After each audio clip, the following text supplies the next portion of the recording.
ભગવાન મહાપ્રભુજીના જ્યેષ્ઠ પુત્ર વૈષ્ણવ પરિવાર આવ્યો એમને ત્યાં 3 દિવસ રહ્યો, ઠાકોરજીના સમાના દર્શન કરે, બધી વૈષ્ણવી પરંપરા, અને પછી ચોથે દિવસે વિદાય. એમાં કહ્યું આચાર્યશ્રીએ કે આજ રોકાઈ જાઓ, તો ન માન્યા કે નહીં હવે અમારે જવું પડશે, બહુ કામ છે, રોકાયેલા છે.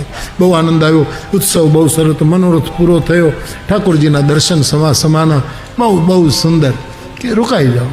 મેં તમને વખત કીધું, ન માન્યા, નીકળી ગયા. ગામની બારી વૈષ્ણવ કુટુંબ ગયું એટલે આ રસ્તામાં ગધેડું આડું ઉતર્યું. ગધેડાને ખબર ન હોય ને કે કોણ આવી રહ્યા છે, એ રસ્તામાંથી આડું, એટલે બધા એને એમ થયું બધાને અપશુકન થયા, બધાને પાછા ફરી ગયા.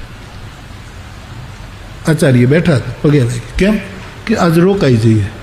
એટલે આચાર્ય શ્રીએ વૈષ્ણવોને કીધું, હા, કે ગધેડાનું માને ગુરુનું ન માને.